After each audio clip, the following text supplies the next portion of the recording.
I had a professor in college named Tony Corrado. If you Google him, he probably comes up, but no one's ever heard of him. And he's probably one of the leading experts in the United States of America on campaign finance reform. And this was back well before I think a lot of these issues in these court cases came to light. So 2001, 2, 3, and 4. And Tony had me as I think I was a sophomore, and he said one of the papers we had to write was, how would you change campaign financing in America? I forget exactly what I wrote. There was ideas out there. There were hybrid systems at the time. And he finally sort of criticized all of us and said, money in politics is like water. There is nothing you can do to keep it out. It will always flow in. It will find a way. It is relentless. Like the ocean, wave after wave, you will never stop it. But there's something we can do. You can find out who's donating money. You can find out who is contributing money. Because I agree with what everyone said here today. If you voted on the Citizens Election Program before I was up here, I think it was 2008, would you still vote for it today if you knew the rules that are existing today based on U.S. Supreme Court decisions, based upon the changes we've made? I don't know. Was that the bargain people signed up for? Maybe. But the world from 2008 to 2017 is from Earth to Mars different. But you'll never stop money.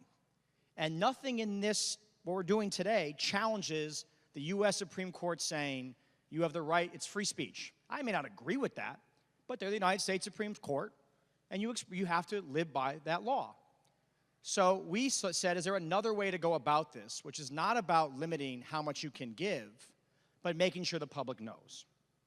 My entire life, I lived in one zip code, 06105. You got something to say about me in the campaign? Let me know. You want to spend money on my behalf? Say it. You want to spend money against me? Say it. I just want to know who you are. That's all I can ask in politics.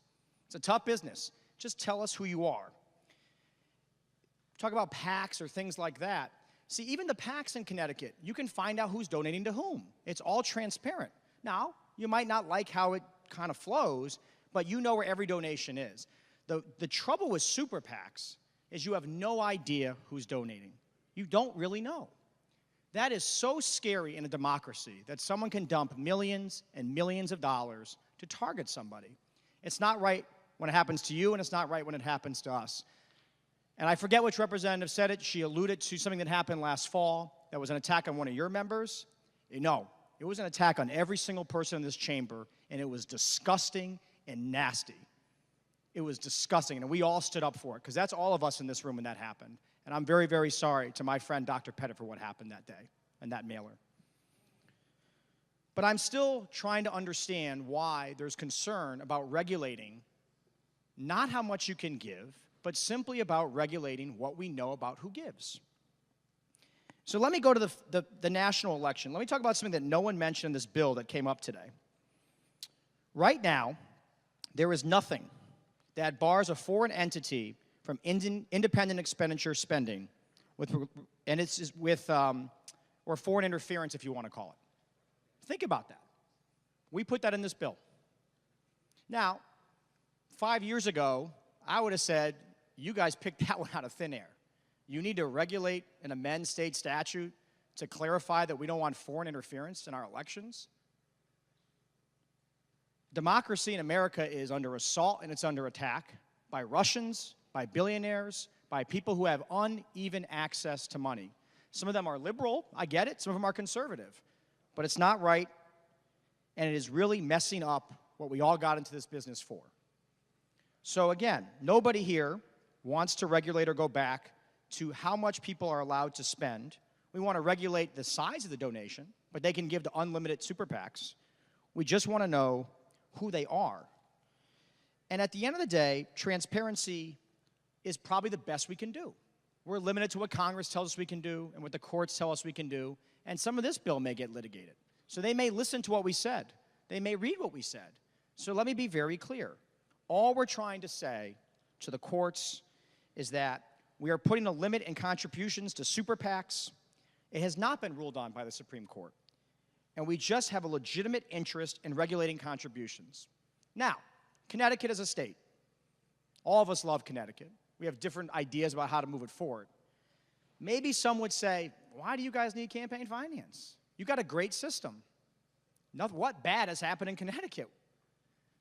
You got people who have made some bad decisions in all parties and have given Connecticut a very bad reputation. So I take very seriously when we talk about campaign finance reform because of our history here in the state of Connecticut. It's not good. It's not.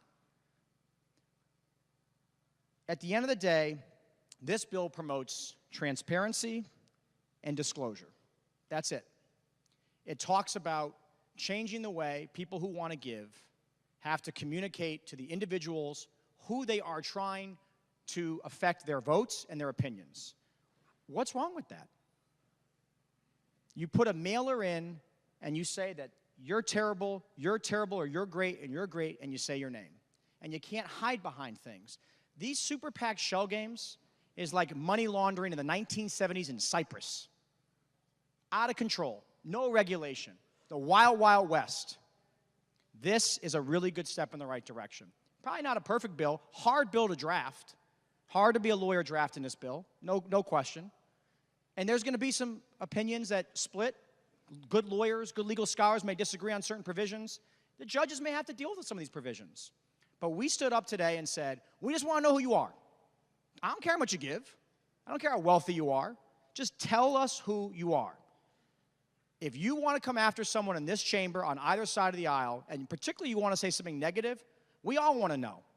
Because when something like that happens to one of our members on either side of the aisle, we know who to hold accountable for that. But when we don't have disclosure, we don't know. Our elections go down in flames. And if we don't do something in 8 years, CEP will be gone to all the advocates out there. If you believe in the system and we don't change it in 8 years, someone's going to wake up and say, why am I supporting a system that leaves me with my hands tied behind my back? Why? You just dumped $200,000. You live in North Carolina. You don't know who I am. You got mad because your friend told me I voted on the wrong issue. I'm not going to keep up with that system because I can't compete anymore. And then when we try to adjust for that reality, as the good minority leader said, we create new weapons of money, leadership PACs, town committees can give, because you're reacting to outside spending. If we don't draw a line somewhere and start doing things, we will lose CEP, we will lose what people wanted in this system, and all of us will have to go back to the old days of fundraising, and we're going to hate it, absolutely hate it. So again, you can never stop money in politics, ever, and we're not trying to, and we're not ignoring Supreme Court precedent. We just want to know who you are. Thank you, Mr. Speaker.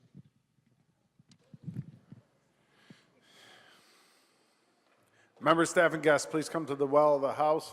Members, take your seats. The machine will be open.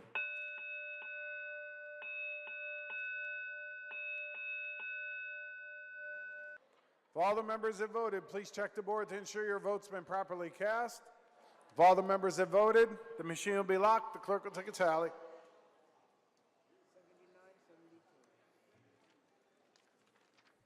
The clerk will announce the tally. House Bill 5589, as amended by House B. Total number voting 149, necessary for passage 75. Those voting yea 79, those voting nay 70, absent not voting 2. The bill passes as amended.